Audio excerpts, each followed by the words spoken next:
Hi everyone, my name is Patrick Akil, and today's episode is all about software quality.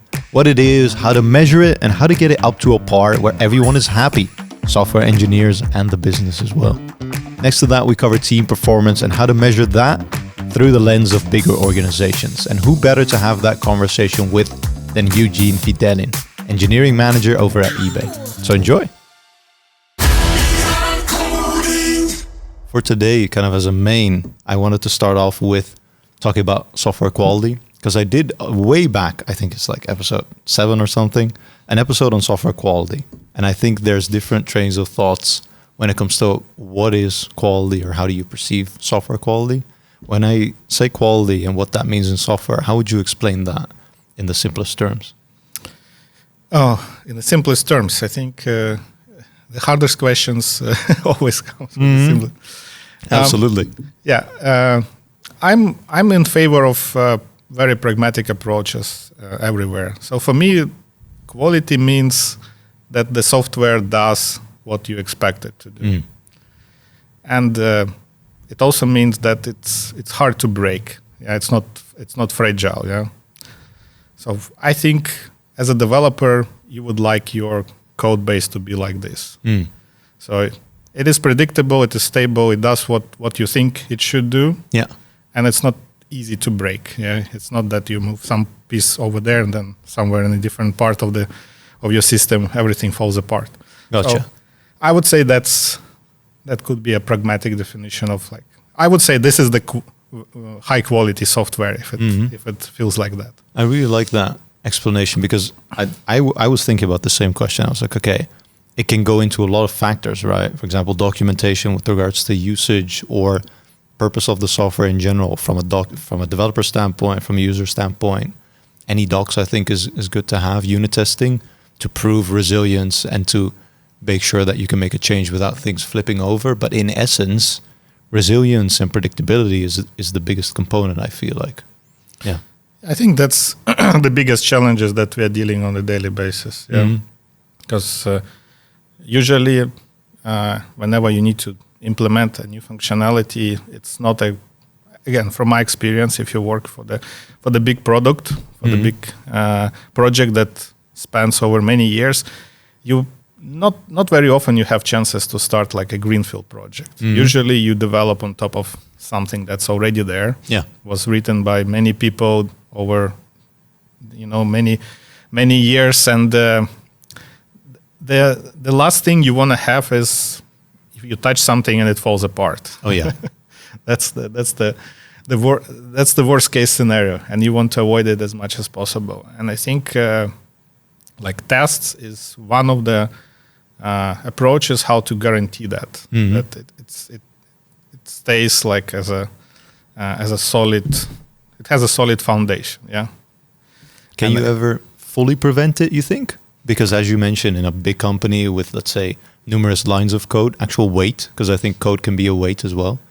Is it preventable that things will break at the end of the day? No, I never seen this happening. So it's always, you need always to have a trade-off. If you want to have your software to be like very solid, very resilient, it means that it's very hard to change as well. That's what business don't like. They like software that can be easily adapted to the customer needs on a daily basis or on an hourly basis. But at the end, they want to have like some quality guarantees. So it kind of contradicts each other. Yeah, that's interesting. I was exactly going to say that. If the quality aspects, you see that in resilience as well as predictability, then change is like the enemy of that, basically. But you need change with regards to innovation or, let's say, leapfrogging businesses. Yeah, I would say if your product doesn't change, it's probably dead. Yeah. I can't imagine that you develop something. I mean, again, we are talking about the business that earns money selling something to customers, some services. I can imagine that if you wrote some CLI utility, which is part of the Linux core, probably it's stable for many, many years. It needs to be done at some point. Yeah, it's done, and then you don't add anything, and it stays like this for many years. But if you're talking about like, okay, building services, like web services, like web applications that deliver some customer features to customers, solve some problems.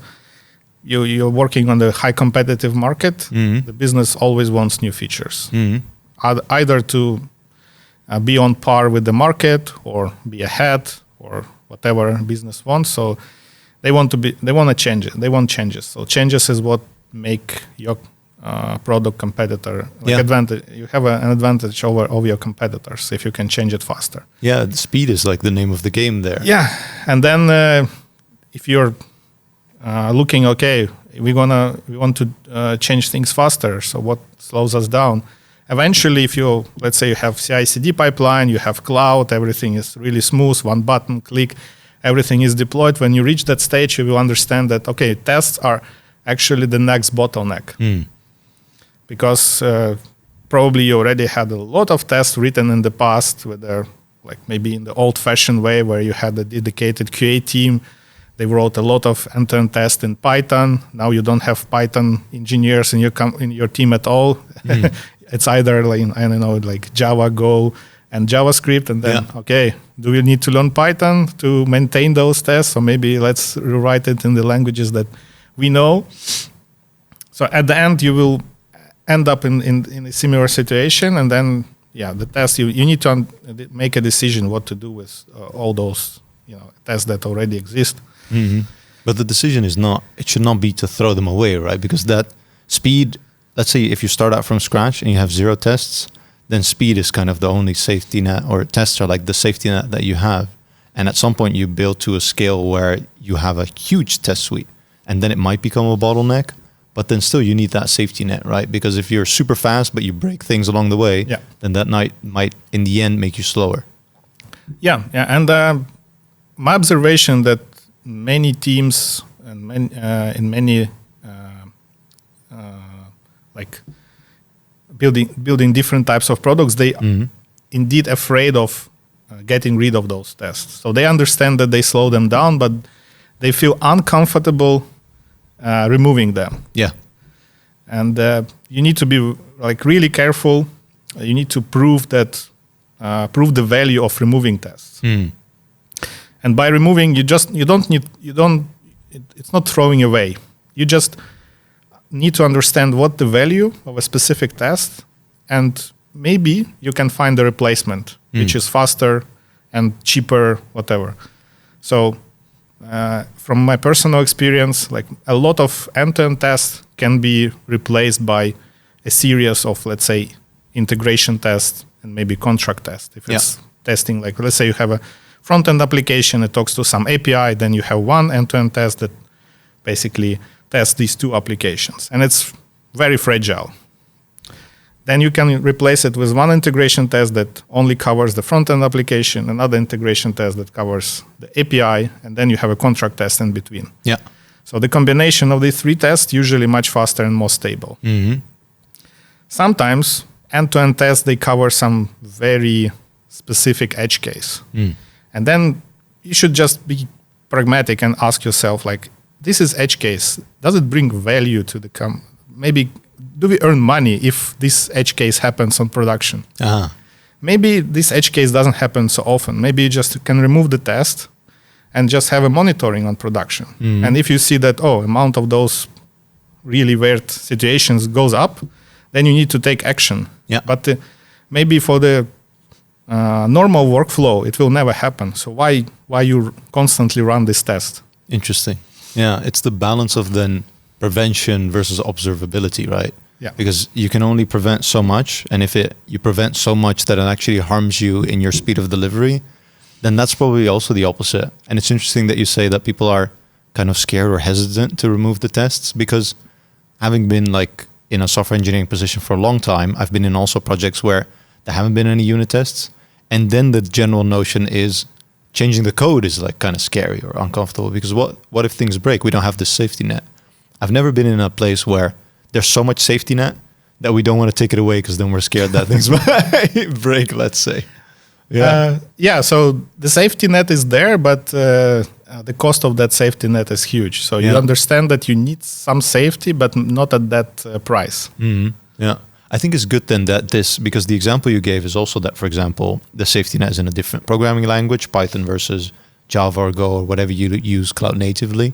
And it might have been created just by virtue of having kind of dev and ops be separate and QA be in between somewhere as well, by a different person or by a different department in general. So then what they are testing is indeed more everything, and making their goal would maybe be, because I have very limited working experience kind of with those different departments, but I am assuming their goal would be to make the safety net as big as possible and prevent as many things as possible. So then I understand that when it then comes to the team that, yeah, it's there. And what do you do with it, basically? Yeah, I think one of the solutions, like I said, is to rewrite end-to-end test in something which is much faster.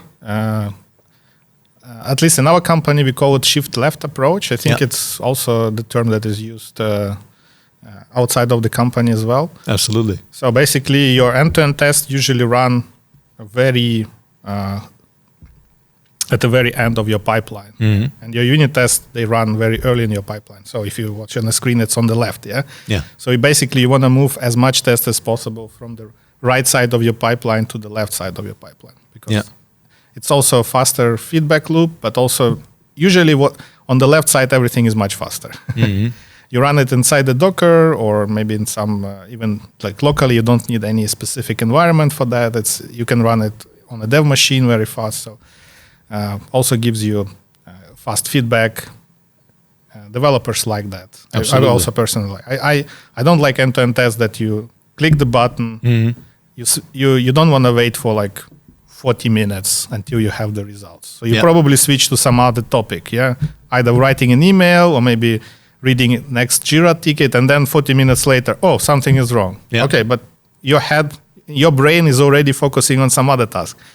And then you need to roll back, basically offload what you have already, and then get back to the task that you were on. So it's very inefficient in that way. Yeah, I mean, starting out with end-to-end tests, I thought they were amazing, right? Because you mock a user perspective, you go through the application, you do front-end, everything that's in between up to the API and the API itself on an existing environment, probably your test or acceptance environment. In theory, it's really cool. But then I noticed, okay, sometimes there's like weird behavior or things click too fast before things are loaded and the tests are flaky. So then it's like, should I just rerun it? And I've also been in teams where the habit is just like, end-to-end tests are not really reliable. If it fails, just re-click it. And then when it fails 3 times in a row, then you know you have an issue. And Exactly. We're completely missing the point here.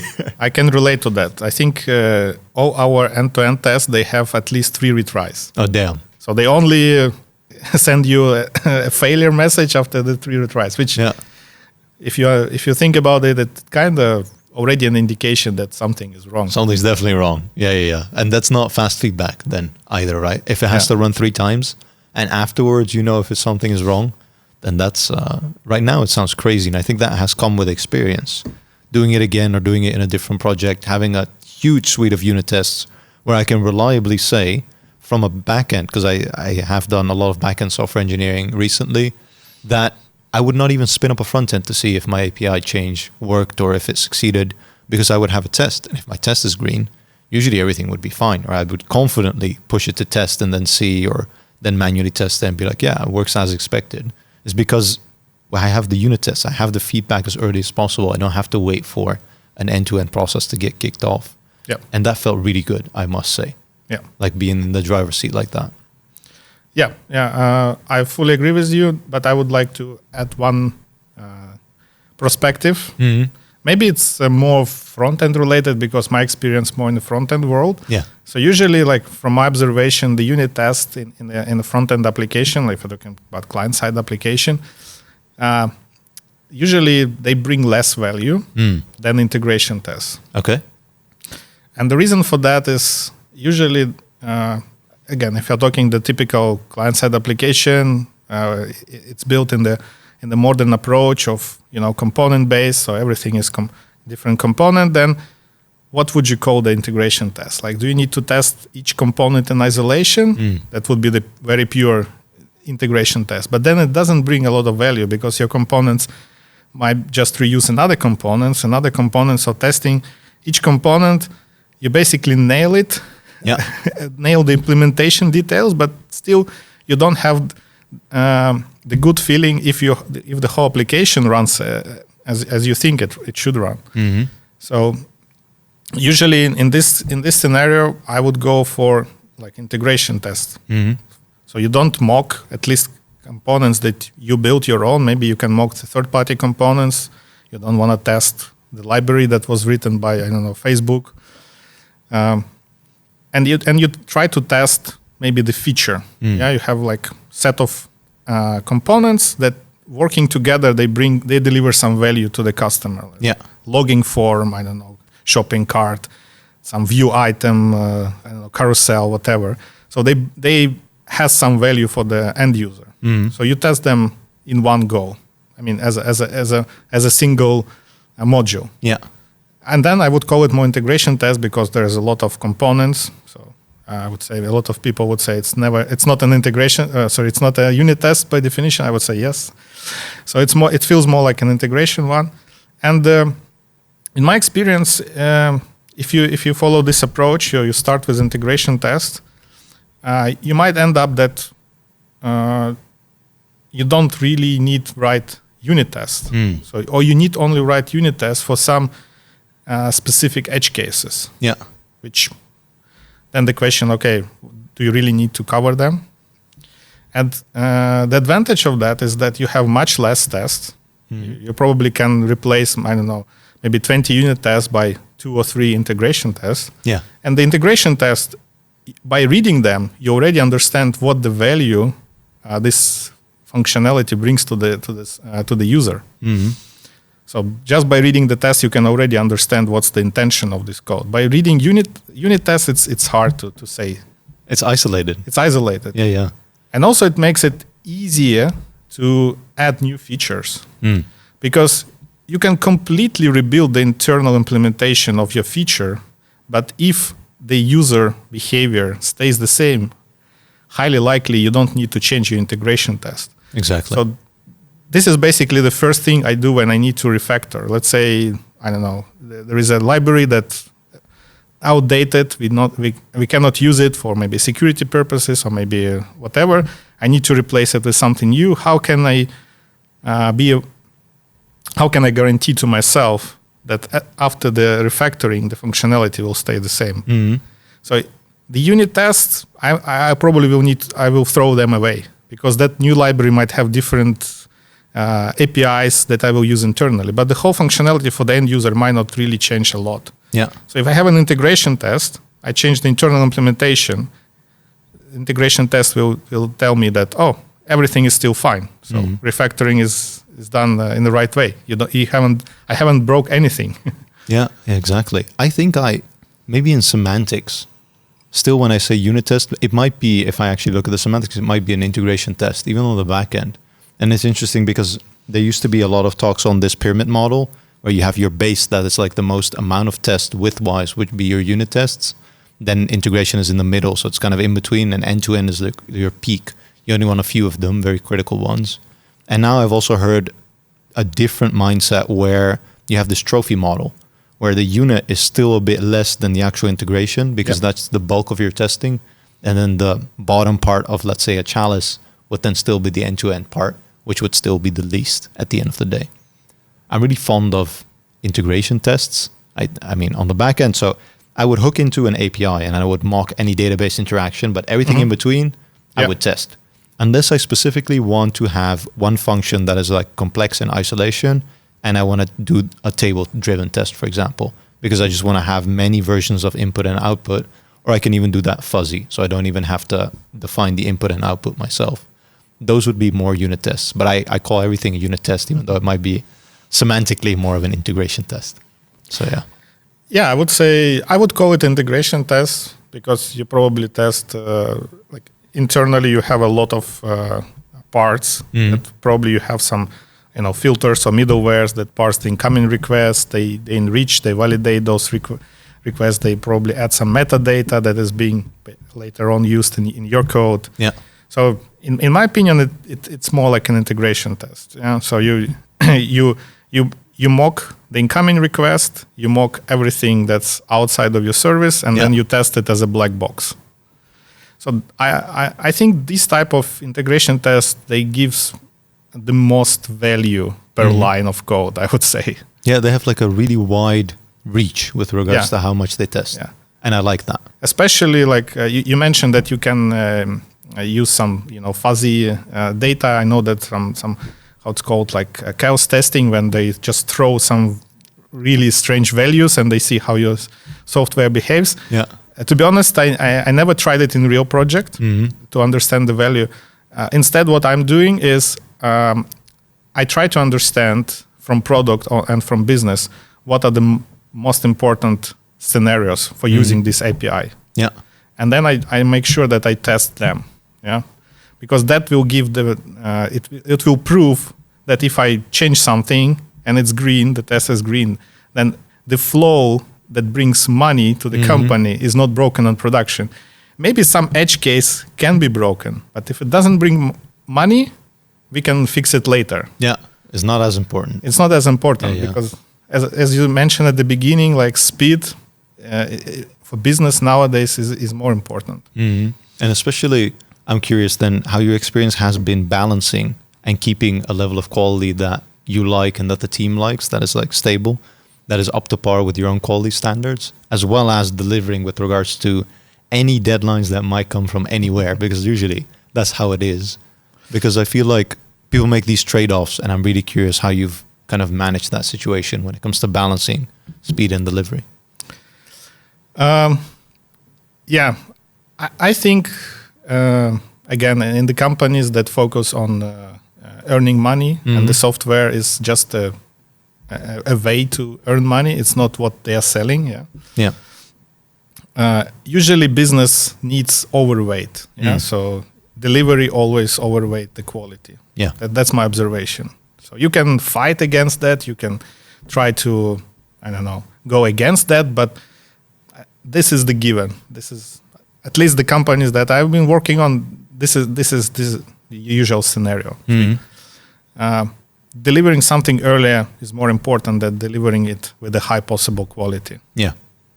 So then, as an engineering team, you need to balance that. So you have business who is very enthusiastic about delivering, and they have the power to make it deliver because basically they give you the money, so they tell you what to do at the end. But you also need to have the power to have a say in this conversation, and then you need to maybe sometimes slow down and say, okay, the quality is important because if we deliver something like really fast nowadays, it means that the next feature we will not be able to deliver as fast as you want. So then it comes to the quality gate that is like that the team has. Because if the team has a very low quality gate for the business, it would be very easy to convince them, just ship it. Let's do it. People say, we don't care. Let's ship it, because maybe they know that, okay, in a month or so, they will hand over this service to another team. So if something goes wrong in production, not their problem. So why? But if your team knows that, okay, we're going to own this service or this functionality for upcoming months or years, it's in your interest. You don't want to wake up, especially if you have on-call duties. That's a very good motivator for developers to actually think twice. Like, I don't want to be awake 3 o'clock in the midnight. Maybe I need to put something extra. I just need to make sure. Because it's also in my interest. Also in the interest of the whole team, because maybe it will be not you, but maybe your colleague will be on call. So I think every team builds that internal level of the quality that they feel is good enough, and then they just try to keep on that level. There are of course this is very subjective. Of course. There are of course some metrics that tries to make it a bit more objective, like in the DORA metrics, there is this change failure rate. So how often your deploy end up having introducing new issues on production.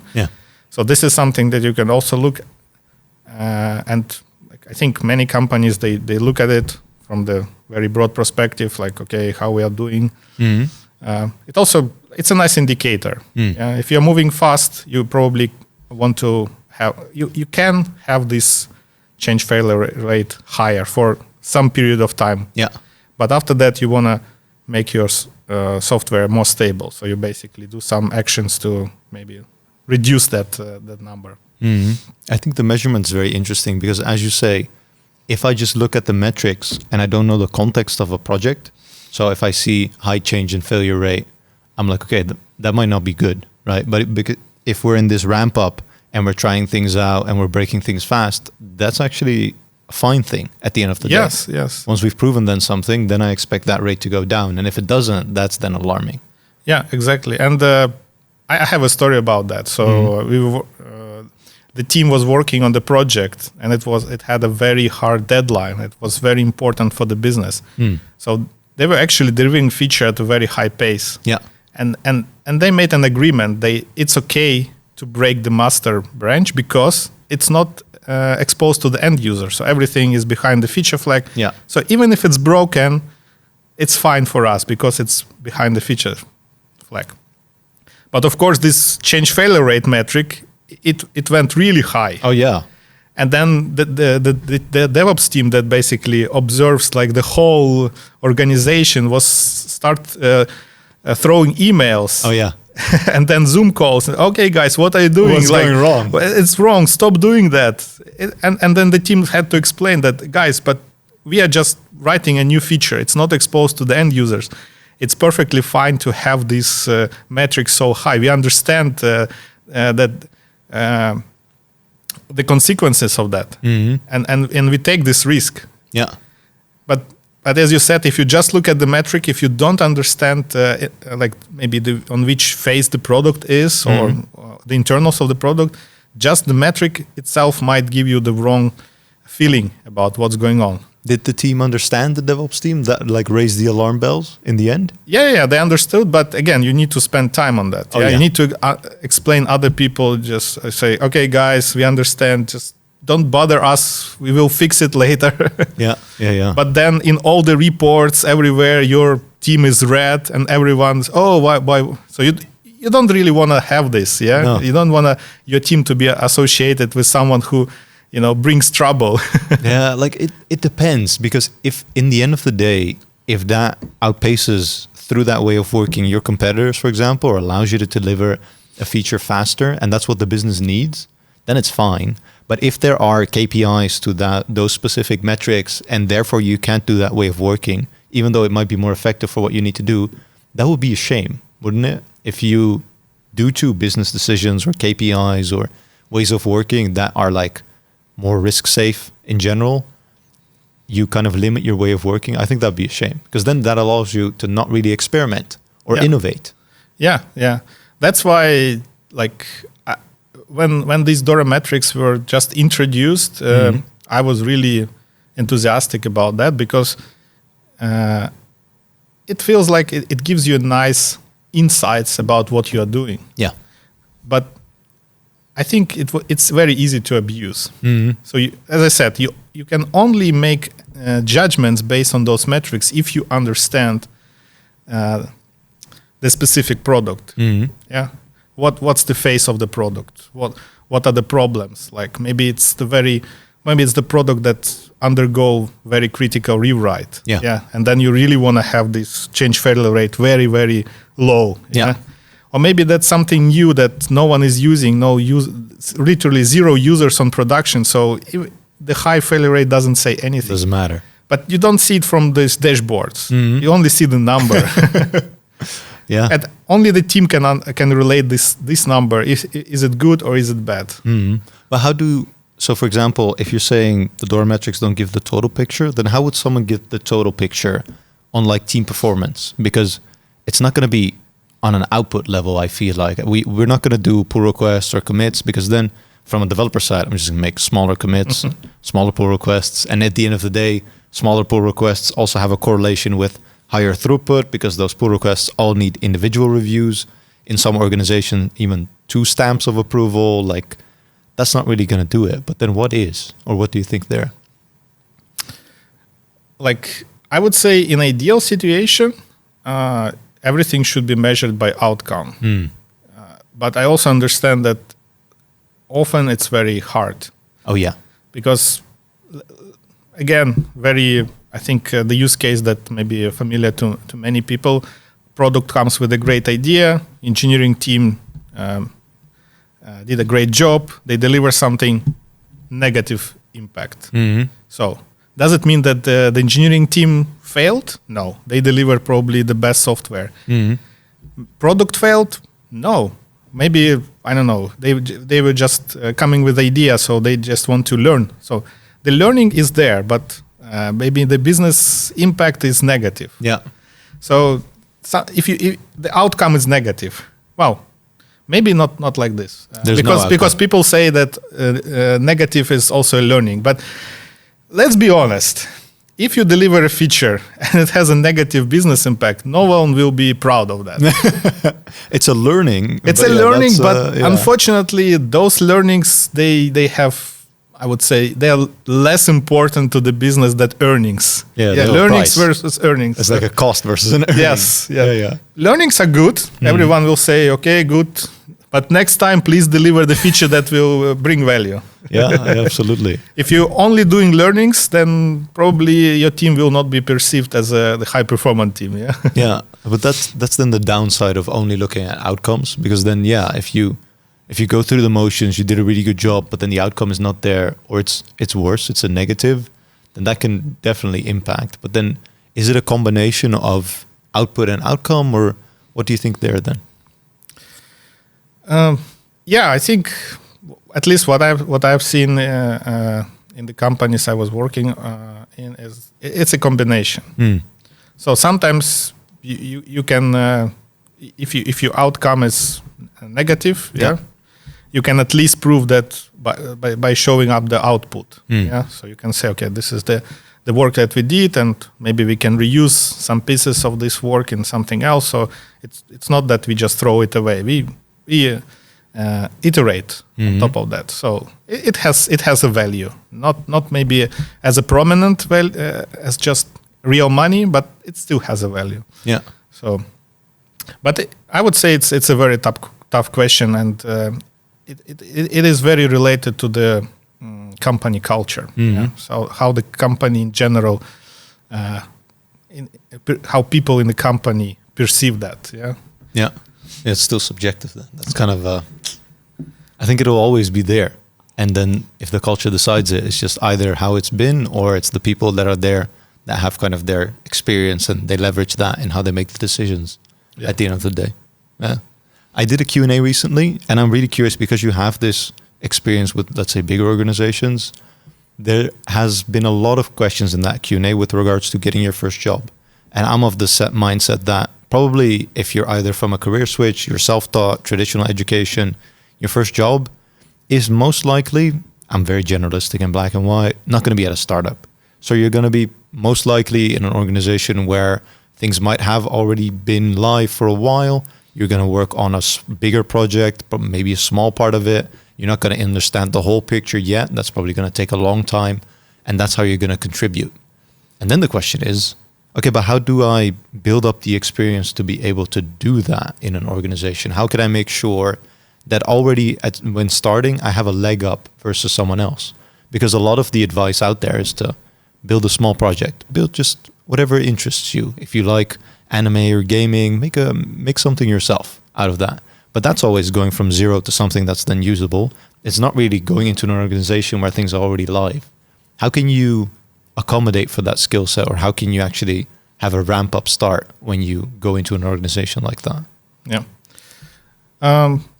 So I can say that in our organization, we do hire junior developers with zero experience, like I would say paid experience. Yeah? Okay, gotcha. Yeah. So we have people that have graduated from the university. They probably did some projects during this university cycle. They maybe had some boot camps or so on and so forth, but they never had experience in the commercial software commercial industry. Yeah. And to be honest, my experience with those people is actually quite good. So they're really motivated. And if you have a motivation, you can quickly learn and quickly fill the gaps in your learning. And because again, the company is big, it can afford a certain level of, a certain amount of maybe people who don't really bring immediate value. Yeah. So the company can invest in person that, okay, maybe it will only deliver value, maybe let's say in half a year or in a year. Yeah. Maybe, as I said, for the startup, it would be a no-go. They need to deliver something immediately. Yeah. Otherwise, in the next round, It's no done. money from investors. Yeah. So, but I know that also junior developers also work for startups. So It's not impossible. there's definitely a way there. But I can only say how it works in a big company. So, like usually, if you have a team of only senior engineers, it's not very productive. Because if you're a senior engineer, you're probably a quite opinionated person. You have an experience. You want to apply this experience. You have your favorite topics. You want to find those topics and work on them because you really like them. I relate to myself. Yeah. So if you have too many of such people in your team, that would be quite a challenge. Yeah, because there is always a lot of work that just has to be done. It's maybe a quite routine work. Maybe nowadays you can automate it with AI things, but still there is a plenty of work that you need to do. And by doing this, you are learning. Yeah. So I would say maybe your first job as a junior engineer will not be exciting. Probably it will be boring.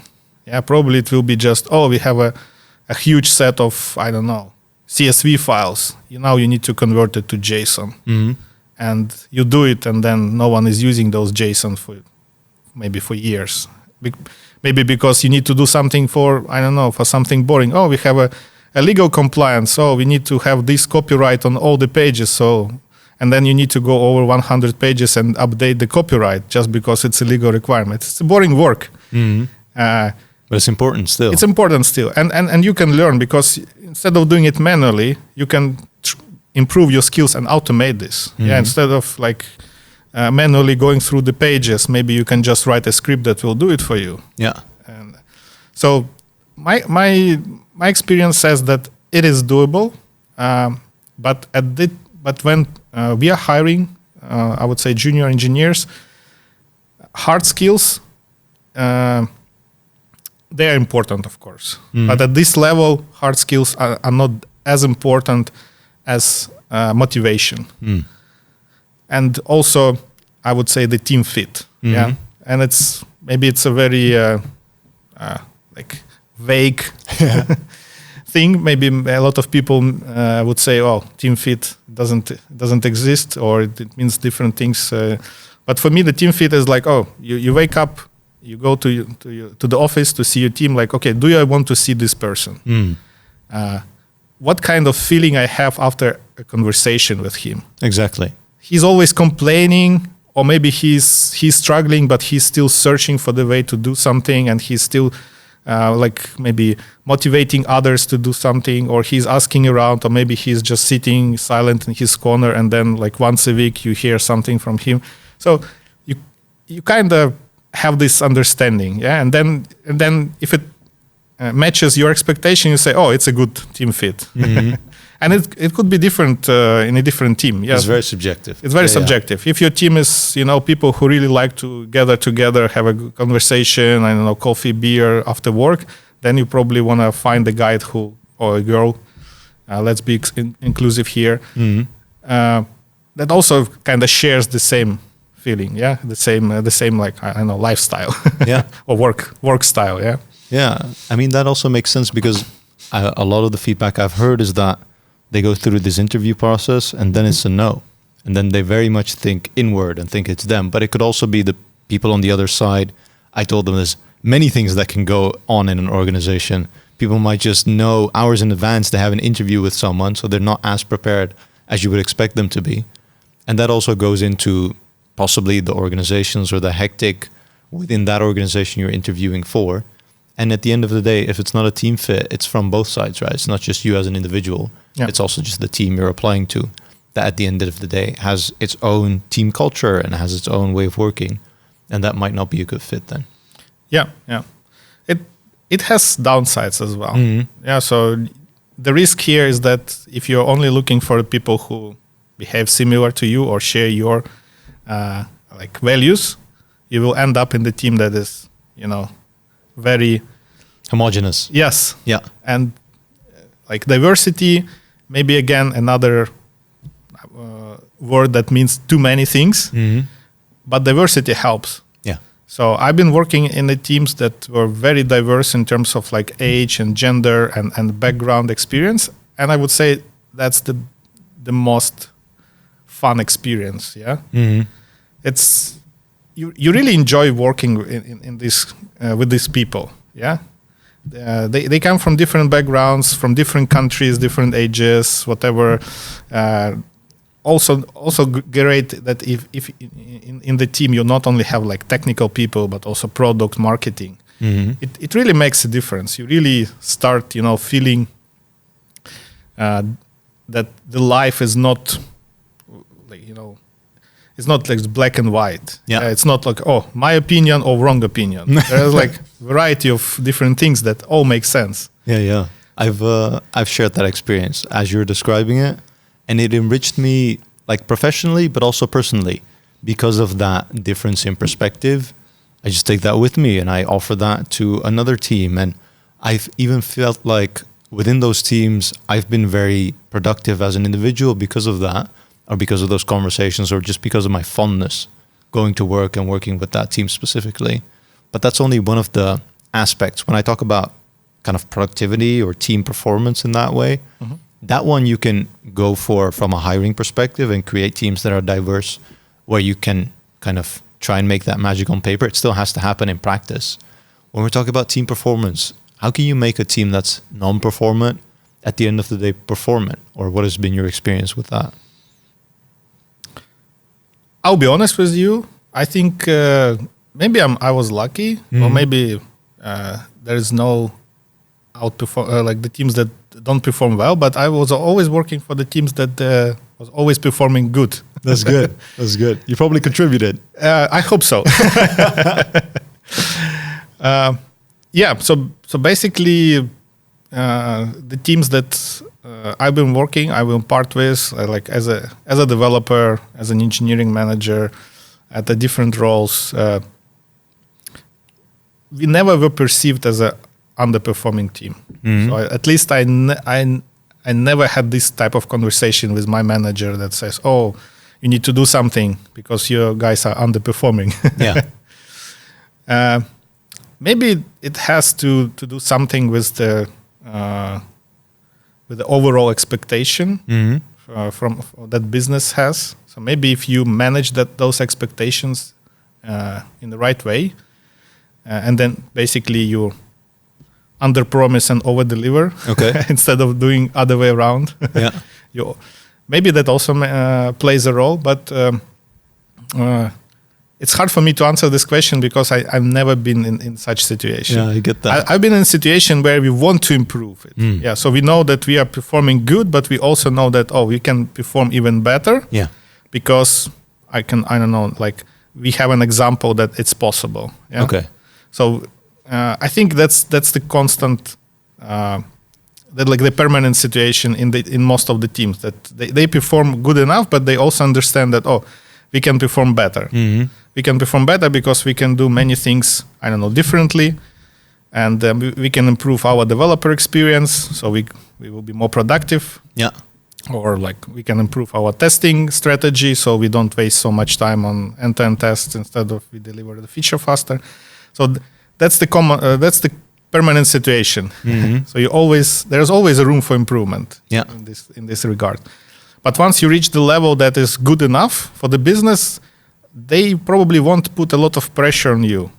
It's basically the need that comes within the team. So the team itself understand that we can do better. Mm-hmm.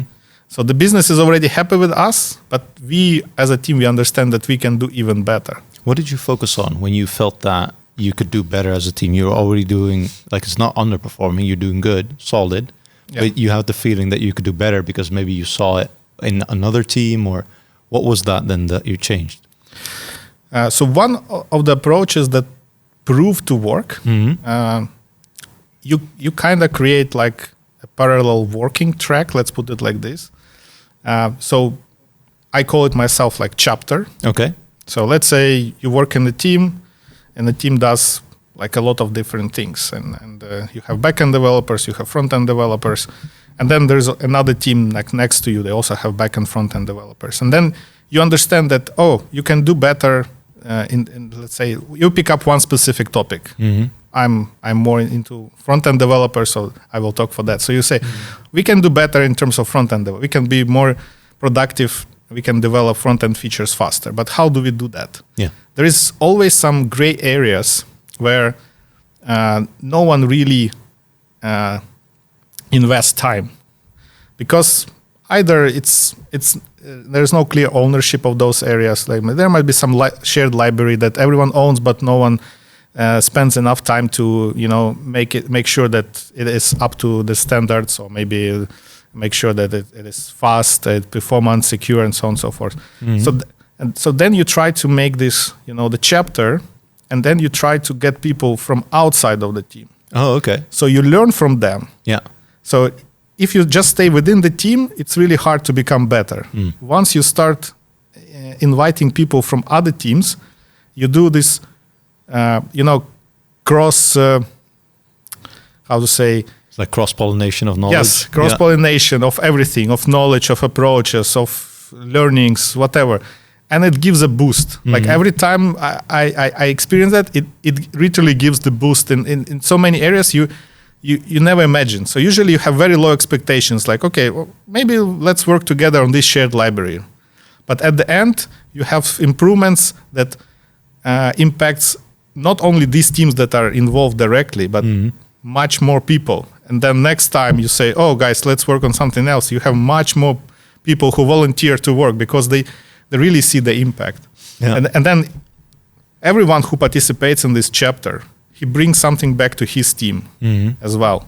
And then each team that basically delegate the person to the chapter also becomes more efficient. So. Yeah, that's, I think, very important, because the bigger the organization, the more teams you're going to have, and somehow the growth path can kind of stagnate, right? If everything is new, if everything is changing, you have this growth curve because you're learning. This is probably the first time you're in that environment. And then when you find yourself in that team for a year or even numerous years, then probably that's comfort, right? But there's not a lot of growth anymore in comfort unless you go back to uncomfortable. And then this building up a front-end chapter across teams, I can see the value in that. Bringing together minds that are from different teams to get a, let's say, common perspective or diverse perspective on a certain topic. Yep. You also collaborate then and actually develop within that chapter things. That's really cool. Yeah. Maybe one important thing to mention, that usually you should try avoid inviting managers to that chapter. Oh, really? Because managers, they really like planning, estimations, and if you want to have a really space for innovation and improvements, you don't really want to have a very concrete plans. You want to have like a North Star goal, where you want to go, but you don't want to really plan like each step, like put it in Jira. It's boring, Yeah. It's not what most of the engineers would like to do at their free time. Yeah, it's all extra.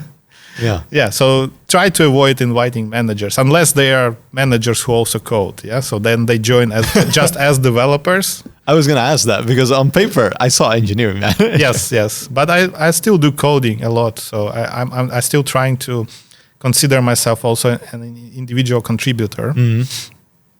So it's still doable. So I enjoy that kind of combination of roles. That's great. Nice.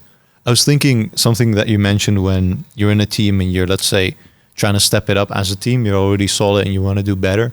That's something that I've had for a long time, and it has ebbs and flows, but usually it's there. That I'm like, everything is going well, but still these aspects, like I think we can do better on that front. And then someone challenged me on that and also said, okay, this tech space somehow also has a lot of burnouts, right? And it might even have to do with kind of this constant drive of improving quality, software, team dynamics, a lot of aspects there, or even sometimes the terminology that we use, right? We go sprint after sprint. There's no marathon runner that does sprint after sprint after sprint, but we do that. And then you're in sprint 55 and it's like, 65 is just around, we go again, basically.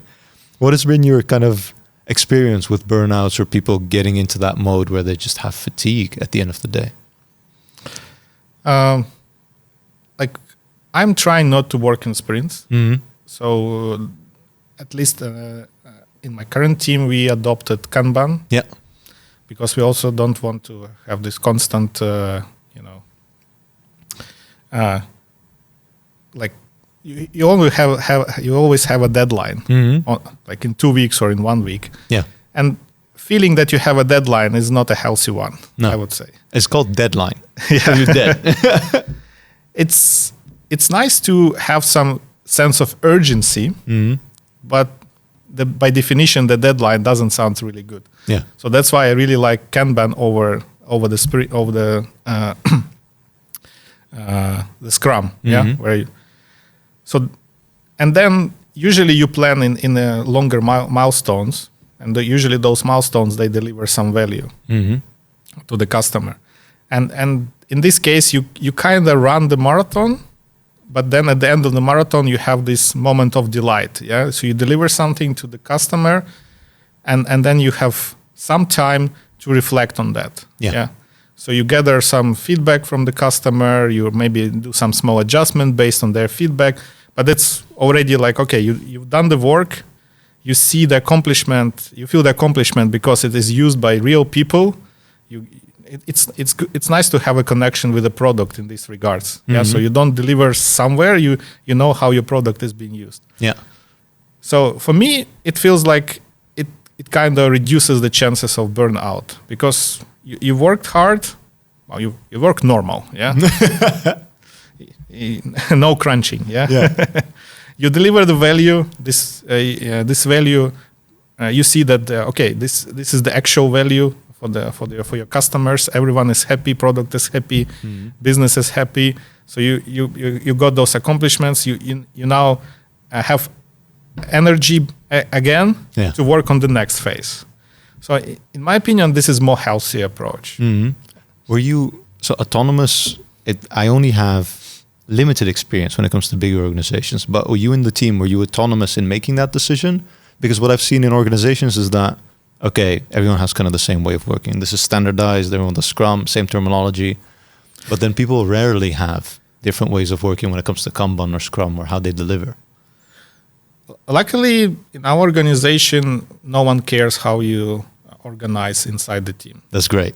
So there is a way of work to basically make sure that if you have like a cross-team dependencies, everyone understands at which stage you are and when you will need a help, or if you have a blocker or someone is blocked by you. So at this level, there is a common approach, which everyone. But what you are doing inside the team, it's up to you. As soon as you deliver results, as soon as every business is happy about you, no one cares. That's how it should be. Yeah. Yeah, I like that a lot. That's great, man.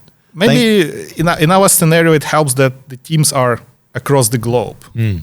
So I physically cannot check how US team is doing, and they cannot check how I'm doing here in Europe because physically we are in a different time zones. There's a distance there. So maybe it also helps to actually, there is like a natural boundaries. Yeah. So maybe even if they want, it's not that easy. Maybe if we like in one big open space, then it might be a bit harder because everyone is doing stand-ups and suddenly your team is not doing stand-up. So everyone, why are they not working at all? Yeah, it was good. Yeah, the physical perception would then be the determining factor. Yeah, that's interesting. I want to thank you, Eugene. This has been a blast. I love your perspective within the organizations and the experience you have there. Thanks for coming on and sharing. Is there anything you still wanted to share before we round off? I just want to thanks for inviting me. It's also my first experience talking, so probably not everything went smooth. But I think you should do it more. I think podcasting suits you. Yeah, but it was a great experience. Actually, we have one question for you. Go for it. Yeah. So basically, this podcast. Yeah. How do you identify your customer? Like, who is the customer of your podcast? You mean from a listener perspective? Yeah. So you're doing this product, so there should be a customer for this product. So how do you see that customer? I mean, it has shifted, right? Because initially, I just threw out conversations, right? That I'm talking about 3 years ago, and I was hoping people would listen to it. But now throughout the conversations, the topics have changed. They used to be very technical. Now they're a bit further away from technical, and there's still some technical here and there. And I think I learned the best who the audience is through those Q&A episodes, where people send in questions or challenges that they have. They might be the more vocal part of the listening audience. And due to the type of questions that I get, I think I get a better feeling of where people are either in their career or with regards to the challenges they have. Other than that, I have some superficial statistics, but that's the same as if I look at statistics in isolation. So I think those questions give me the context, then pairing with those statistics to know who they are. They're age-wise very similar to me. I like to also see myself as a listener on that aspect, because I cover topics that I would like learning. So then I would also like the listening experience. Hopefully they're very open-minded, or they're looking for a perspective, and what they do with it, I only have hopes. But if it anchors and they use it later, I'm already really grateful. So yeah. Okay, well, thanks. Thanks, man. Thank you so much for coming on again. I'll put all Eugene's socials in the description below. If you're still here, leave us a comment. Let us know what you think of this episode. And with that being said, thanks again for listening. We'll see you on the next one.